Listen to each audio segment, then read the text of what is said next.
Hi అండి. ఈరోజైతే నేను గోరింటాకునైతే చేసుకున్నానండి. సో చూడండి ఎంత ఎర్రగా పండిందో. దీంట్లో కొన్ని ఇంగ్రీడియంట్స్ వేసానండి. సో అవేంటో మీకు కూడా నేను చూపిస్తాను. అయితే ఈ పేస్ట్ అయితే చాలా బాగుందండి. సో ఆకు తెచ్చి 2 రోజులు అయిపోతుంది. నేనైతే దీని గురించే మర్చిపోయాను, గోరింటాకు గురించి.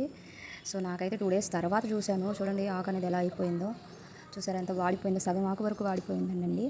సో ఇలాంటి ఆకు పండుతుందో పండదో అని డౌట్గా ఉండింది. కాకపోతే ఇంగ్రీడియంట్స్ వేద్దాము, నా స్టైల్లో చేస్తున్నాను. సో మీరు కూడా చేయండి, చాలా బాగా పండింది. సో ఫస్ట్ మనం వేసుకోవాల్సింది ఏంటన్నా ఉందంటే ఆకు కాదు, సో లవంగాలు వేసుకోవాలండి.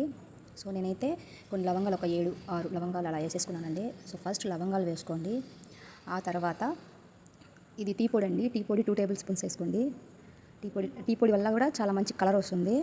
సో చాలా వరకు కోన్ ప్రిపరేషన్స్లో చూశాను నేను ఇదంతా. సో మెహందీలో గోరింటాకులో కూడా పెట్టుకోవాలనిపించింది. సో అందుకని ఈరోజు ట్రై చేస్తున్నాను.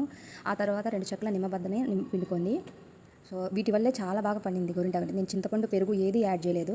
ఆ తర్వాత మిక్సీ పట్టానండి. చాలా మెత్తగా పట్టేసాను మిక్సీ జార్లో. చాలా బాగా అయితే గ్రైండ్ అయిపోయింది. చూసారు ఎంత మెత్తటి పేస్ట్ తయారైపోయిందో. నాకైతే భలే నచ్చేసింది. పండదు అనుకున్న గోరింటాకు కూడా చాలా ఎర్రగా పండింది. సో దీన్ని చూసారు ఎంత మంచి కలర్ వచ్చిందో. మీరు కూడా ట్రై చేసి ఎలా ఉందో కమెంట్ చేయండి.